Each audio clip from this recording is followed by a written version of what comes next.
सम्भाषणसन्देशसंस्कृतमासपत्रिकायां प्रकाशितानां बालकथानां ध्वनिप्रसारणम् इदं बालमोदिनी इति।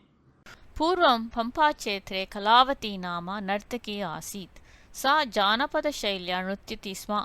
शास्त्रीयनृत्यं सा न जानाति इत्यतः राजा प्रासादे सभायां वा वर्तितुं तया अवसरः न लभ्यते स्म। सामान्यजनाः केवलं तस्याः नृत्यावलोकनेन सन्तुष्यन्ति स्म।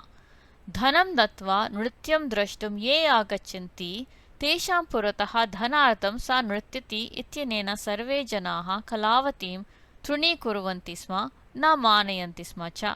किन्तु सा तेषां तादृशैः व्यवहारैः निर्लिप्ता सती तिष्ठति स्म। तस्याः 6 वर्षीया एका पुत्री आसीत्। एकदा कश्चन सन्न्यासी दूरयात्रां कुर्वन् तेन मार्गेण आगतवान्। तदा रात्रिः जाता इति कारणतः सन्न्यासी पुरतः दृष्टस्य कलावत्याः गृहस्य आङ्गणं प्रविश्य वितर्तिकायां शयनं कृतवान्। तदा कलावत्याः गृहे नृत्यं प्रवर्तमानम् आसीत्। नृत्यवीक्षणाय केचन जनाः आगताः अपि आसन्। कलावत्याः एतादृशः व्यवहारः तस्मै सन्न्यासिने न अरोचत।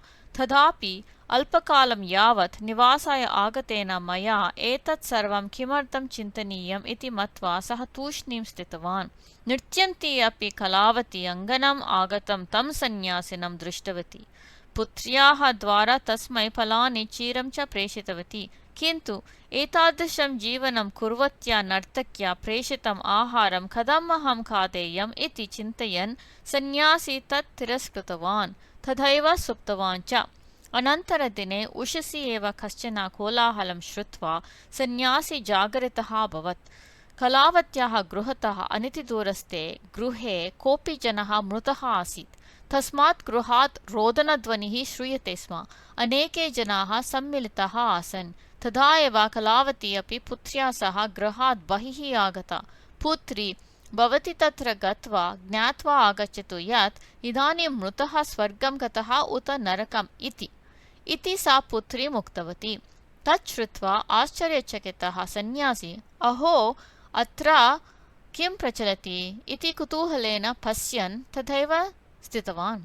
स्वल्पकालाभ्यन्तरे ततः प्रत्यागता पुत्री अम्बा सः स्वर्गमेव गतः इति अवदत्।